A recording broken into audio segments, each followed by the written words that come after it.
Imagine a world where the Earth has been utterly devastated. The only way survivors live is inside gigantic, robotic, moving cities. Cities that are basically colossal vehicles, constantly searching for resources. Our story centers on one of these behemoths, London City. London's commander, a man named Thaddeus Valentine, is a ruthless pragmatist. One day, he gathers his staff and gives them a chilling order. They are to pursue a smaller, slower-moving city, capture it, and take all its resources and food. And so, we see this terrifying spectacle, London City in hot pursuit. That little engine didn't stand a chance. Its speed was so low, and London was closing in fast. Inside that small city, we get a glimpse of a young girl, her face hidden behind a veil. Finally, with a loud mechanical groan, London opens its massive gates and swallows the small city whole. The captured city, now useless, is broken down and thrown into a giant furnace.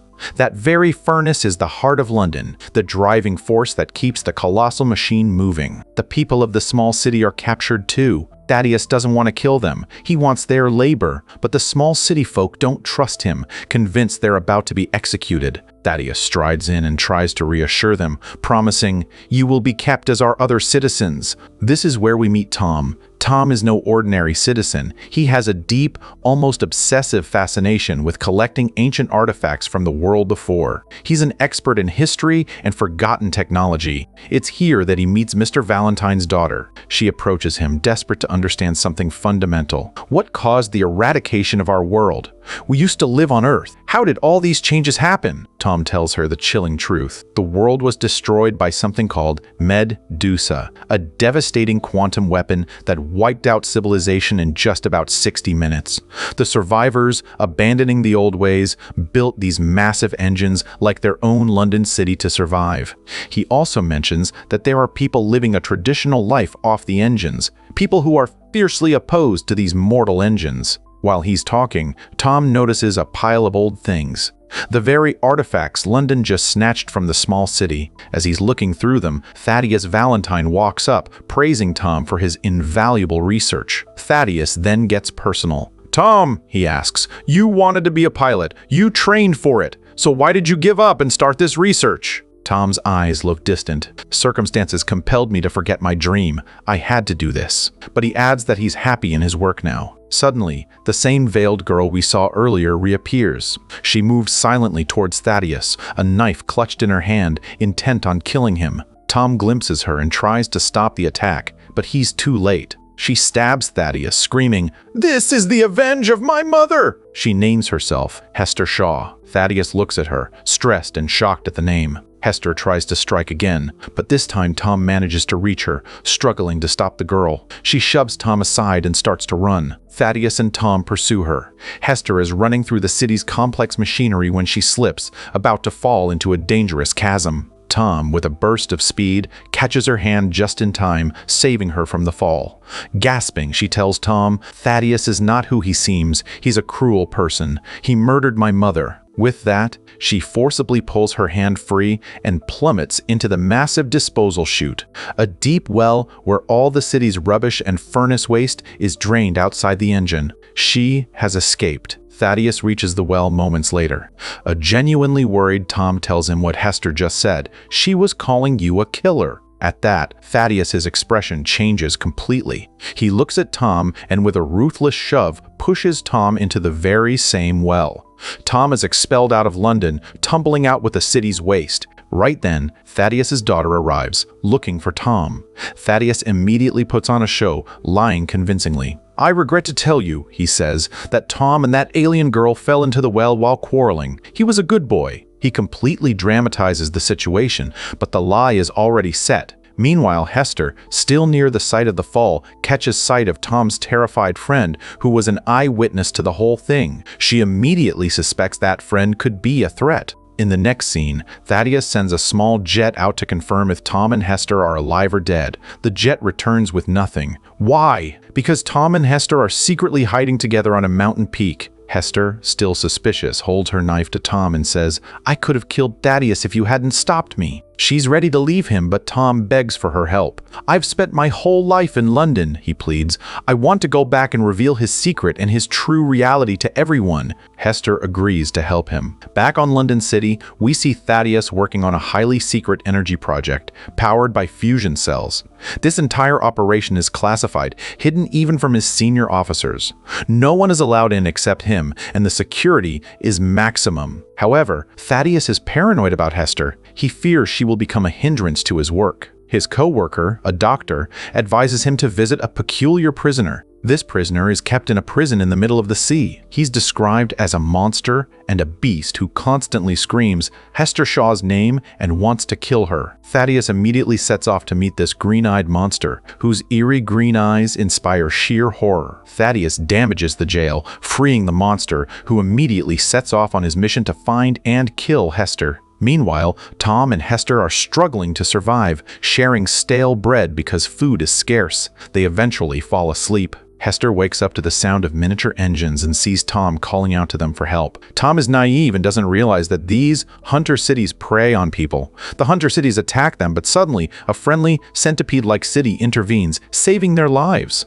Their new saviors are kind, offering them tea and care. Back in London, Thaddeus's daughter is worried about her father's life. She seeks out Tom's friend, the eyewitness. She asks him, "Tell me what you know. My father's life is in danger." Tom's friend, now utterly disillusioned, says, "Our lives are in danger, not your father's. It was your father who pushed Tom to clear his path." The friend then drops a bombshell. Thaddeus is building a secret weapon, the one he plans to use to attack the traditional, non-moving cities. "They have weapons, fuel, and food," the friend explains, "and your father wants to break their boundaries with this new weapon." Thaddeus's daughter is heartbroken by the confirmation of her father's true nature. Meanwhile, Tom and Hester realize their saviors are leading them into a trap. Suspecting foul play, they open a secret door on the engine and plan to jump, but Hester can't. Her leg is wounded. She tells Tom to go, but Tom, who has started to develop real feelings for her, refuses. "We will live together," he insists. Soon, they are brought to a horrific place, a bargaining market where living people are sold. Hester Shaw is put up for bid and a random buyer is about to claim her. But just as the transaction is happening, Anna Fang arrives. London's most wanted criminal, a fierce opponent of Thaddeus's policies. Anna Fang opens fire, killing everyone and saving the lives of both Hester and Tom. Just as they are escaping, the green-eyed monster approaches. Hester realizes she knows this monster very well, though we don't know how yet. Anna Fang barely manages to save them from the creature, getting them onto her airship. During the airship journey, Anna Fang asks the crucial question, "How do you know that monster? And why does he want to kill you?" Hester's story is devastating. The monster, whom she calls Shrike, was her guardian. After Thaddeus murdered her mother, Hester was alone. Shrike found her, looked after her, and raised her. But Hester was constantly sad and dejected. Shrike, desperate to end her sadness, promised to transform her into a monster just like him. "You won't have sad memories anymore, and you will live a long life," he promised. Hester made this promise. But when she discovered that Thaddeus Valentine was alive and learned of his location, she broke her promise and fled, determined to kill him. This is why Shrike, furious at the broken vow, is now hunting her to kill her. London City is next seen moving erratically, its direction undetermined. Thaddeus's senior officer finds out and confronts him in a church. "How can you do this without my will?" The officer then sees Thaddeus's secret project. It is none other than the Metazay project, the quantum weapon that destroyed the world years ago. Thaddeus had remade it. Before the senior officer can stop him, Thaddeus murders him. His own daughter and Tom's friend watch the whole thing. The true, murderous reality of Thaddeus has been completely exposed to his daughter. Meanwhile, Anna Fang, Hester, and Tom land their airship at an airport. Anna meets her allies and introduces the two. They learn that London City is approaching at high speed, ready to attack. Anna reveals the terrifying truth. Thaddeus has the Med-USA system. The only way to stop him is to crash the system, but no one knows how. Hester, remembering her past, shares another secret. Thaddeus and her mother were both professional scientists and good friends. Her mother invented a machine that could control Medusa. Thaddeus, seeing an opportunity for ultimate power, killed her mother to gain control of that machine. The only way to crash the system is to use a specific crash drive. But again, no one knows where it is. As they discuss this problem, a new one arises. Shrike, The monster arrives, tearing up the airport. Soldiers try to fight him, but nothing seems to affect him. Shrike spots Tom and grabs him, about to kill him. Hester screams, "Don't kill him! I love him!" Shrike looks at Hester's face, seeing her deep sadness and tears. He immediately lets Tom go. He never wanted to cause Hester pain or sadness with his actions. Now, Shrike is badly damaged. Before he dies, he gives Hester a locket. "This was around your neck when I found you," he tells her. "I kept it safe." They escape on the airship, leaving Shrike dead and the entire airport in ruins. They fly to a city called Sarong, where people lead a traditional, non-moving life. Back in London, Thaddeus addresses his people. He announces that he will use his new weapon to destroy the seemingly unbreakable Sarong Wall. "We have the weapon to triumph over any war," he boasts. "We will capture Sarong and gain food, fuel, and a place to live." The people cheer him on. Anna Fang gets orders from the governor of Sarong. They must attack London City immediately. If they wait, Thaddeus will use Medusae and destroy them all. The Sarong Air Force and army prepare for the attack. Hester, looking at the locket her mother gave her and Shrike kept safe, opens it. Inside, she finds it, the very crash drive that can destroy Medusa. She tells Tom immediately.